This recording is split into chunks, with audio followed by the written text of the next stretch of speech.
इससे पहले वाले सभी वीडियो के अंतर्गत अपन ने क्या है कि राष्ट्रीय आय के बारे में जानकारी प्राप्त की थी। राष्ट्रीय आय के बारे में जैसे जीडीपी, जीएनपी, एनएनपी, साधन लागत पर क्या फैक्टर कॉस्ट कैसे ज्ञात करते हैं, मार्केट प्राइस कैसे ज्ञात करते हैं, उत्पत्ति के कितने साधन होते हैं, उन सब के बारे में चर्चा कर ली थी। आज अपन इस वीडियो में क्या करेंगे, PYQ देखेंगे। जैसे कि जैसे 2018 से लेकर 12 तक, 2011 से लेकर 22 तक जो भी क्वेश्चन आए, जो आए क्वेश्चन राष्ट्रीय आय में से जो क्वेश्चन आए, उन क्वेश्चन के बारे में अपन क्या कि आज यहाँ विस्तार से चर्चा करेंगे। जैसे पहला क्वेश्चन है, साधन लागत पर विशुद्ध राष्ट्रीय उत्पाद NNP को इससे भी जाना जा सकता है। जैसे कि साधन लागत है, उस पर क्या है कि विशुद्ध राष्ट्रीय आय है, उसको जैसे विशुद्ध राष्ट्रीय आय को कैसे लिखते हैं, NNP है, को इससे भी ही जाना जाता है। जैसे राष्ट्रीय आय, तो उसमें क्या ऑप्शन में अलग अलग दे रखा था, उसमें सही आंसर क्या था, राष्ट्रीय आय। विशुद्ध राष्ट्रीय उत्पाद है को इससे भी जाना जाता है, मतलब राष्ट्रीय आय भी नाम से जाना जा सकता है। ये 2022 है, जो स्पेशल बीएड होता है, उस बीएड के अंतर्गत ये क्वेश्चन आया था, सेकंड ग्रेड के अंतर्गत।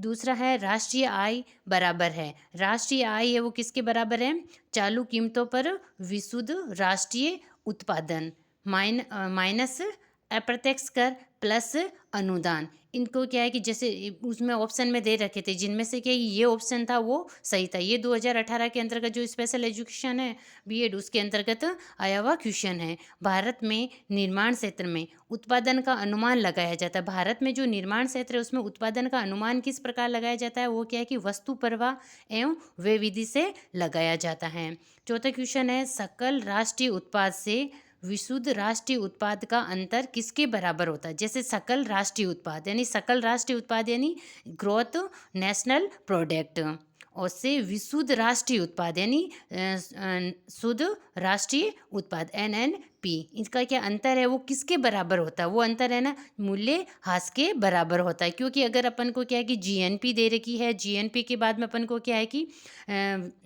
ये विशुद्ध राष्ट्रीय उत्पाद NNP ज्ञात करना होता है, तो NNP ज्ञात करने के लिए अपन क्या करेंगे, GNP माइनस मूल्यह्रास करेंगे, तो ये क्या है कि मूल्यह्रास के बराबर होता है। फिर है पांचवा क्वेश्चन, क्या है कि ये 2010 के अंतर्गत आया हुआ क्वेश्चन है।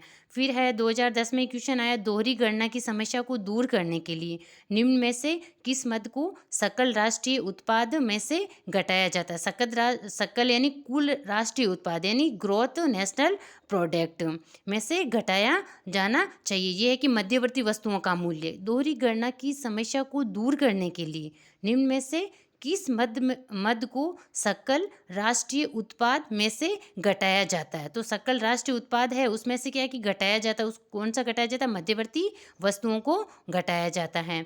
फिर है 6 नंबर क्वेश्चन है, 2011 के अंतर्गत आया हुआ, राष्ट्रीय आय प्राय कहलाती है। राष्ट्रीय आय है वो प्राय क्या कहलाती है, साधन लागत पर NNP कहलाती है। साधन लागत पर फैक्टर कॉस्ट पर NNP कहलाती हैं। भारत के सकल घरेलू उत्पाद यानी GDP में सर्वाधिक योगदान किसका रहता है, तटीय क्षेत्र का। पहले क्या है कि शुरू में जैसे कि पंचवर्षीय योजनापन बनई, उस समय से देखते हैं कि सबसे ज़्यादा क्या है कि सबसे ज़्यादा योगदान किसका रहता था, प्राथमिक क्षेत्र का रहता था। लेकिन अब धीरे धीरे क्या है कि ये क्षेत्र चेंज होता गया, और अब जो है कि घरेलू उत्पाद है उसमें सर्वाधिक योगदान किसका रहता है, तटीय क्षेत्र का रहता है। भारत में राष्ट्रीय आय का अनुमान भारत में राष्ट्रीय आय है अनुमानित की जाती है। भारत में राष्ट्रीय आय उसकी गणना कौन करती है, केंद्रीय सांख्यिकीय संगठन CSO करता है। CSO केंद्रीय सांख्यिकीय संगठन करता है। साधन लागत पर शुद्ध राष्ट्रीय उत्पादन व बाजार कीमतों पर शुद्ध राष्ट्रीय उत्पादन में से निम्न का अंतर होता है। जैसे साधन लागत है उस पर शुद्ध राष्ट्रीय उत्पादन